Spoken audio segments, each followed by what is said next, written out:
My name is Erik Kondo, and something that I really enjoy doing and I've been really putting a lot of interest in and focus in the last 2 years is personal mobility. Different ways to get around using my wheelchair with all other types of adaptive devices. I have an electric longboard and electric landboard. They all work with balancing and wheelie control. They're fun to use, and they require constant skill acquisition. You can never be good enough. Every time you use it, you just keep getting better and better, and I find that to be a lot of fun. I was 19 at the time. I was a sophomore in college, majoring in physics and math at Bates College in Maine. I was riding my motorcycle back to college from a break. I inadvertently left my kickstand down, and that caused me to lose control of my motorcycle. Bates College had never dealt with a student who used a wheelchair before. So there was definitely some architectural barriers to overcome. There was also the fact that I was going to school in Maine, so you got ice and snow. There was always, a social barrier when you use a wheelchair and everyone else doesn't.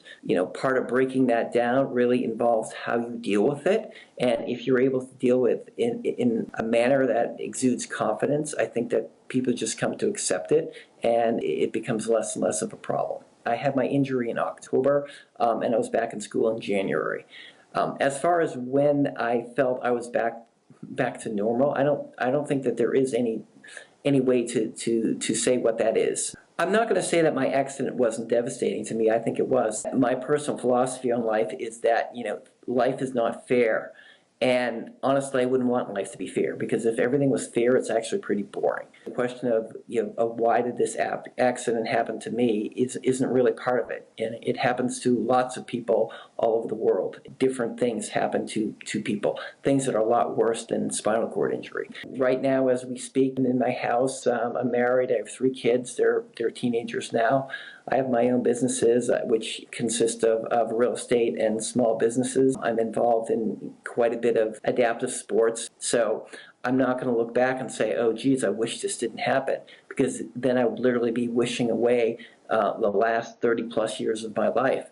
People use walking as a substitute for, okay, if you're walking, you are now no longer injured. To me, that is not the case. Twice a week, I use my long leg braces. Some people would call that walking. I don't call it walking, I call it ambulation. I'm barely getting around. The best part of my using the braces is the moment that I stand up and the moment that I sit back down, and I'm like, thank God I'm done with that exercise. I'm back in my chair and I can really zip around now. It's very easy to fall in the trap that my goal is to get back to exactly where I was before through, therapy or a stem cell transplant or something. A lot of people, dedicate a tremendous amount of money and time with this idea that I'm going to walk again. So they almost put their life in a freeze. And invariably, for most of them, it doesn't happen.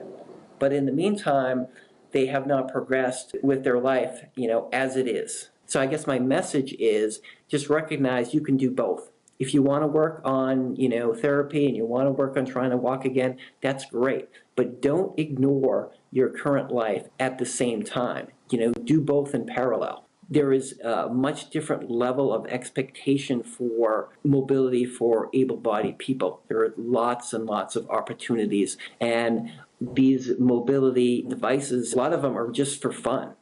But when it comes to mobility for wheelchair users, it's just about practicality. Make it as simple and easy as possible. And to me, that stuff is, uninspiring and uninteresting.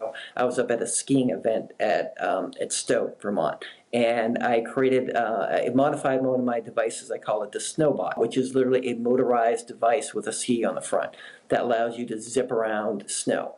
I was actually with 4 other wheelchair users at the time. Usually, as a wheelchair user, you associate snow and ice with, you freezing your hands and getting all muddy and dirty. And now they're zipping around in this electric device and just having a great time. And part of what I'm trying to get across is that it's not just me who can do it. Lots of other people can do it. It's really not that hard. It's just like developing a skill. Don't believe what society has to say about you. If you're 19 and you're, my level of injury, you should be physically active and getting out there and doing stuff. You should be, taking some risks and chances. For some newly injured people, they think, wow, I really have to now live a really risk-free life. And what they don't realize is that you can never live a risk-free or safe life, so to speak. There's always potential that things can happen to you. Part of making yourself really competent in mobility and wheelchair use and being physically conditioned is that you're much more resilient. You're less likely to hurt or injure yourself. For instance, I can literally say I probably fell a couple hundred times with my mobility devices, but I haven't been injured from it because I'm very good at falling and I wear protective equipment. Most wheelchair users do not have a good vision of what they could be. If you take a beginning skier and you bring them to the mountain and they don't see anyone who's any good at skiing, they just see other beginner skiers who are all doing a poor job, and they're like, wow, this is as good as it gets. This kind of sucks. Like, why do people care about skiing? It's a matter of progression. You cannot judge your beginner status and say, wow, this is where I'm stuck at. Again, it's like taking that beginner skier to the mountain. They're going to be horrible. They can't do anything, right? All they need to do is look down the mountain, look at the expert skiers, and they're like, oh, that's where I want to be.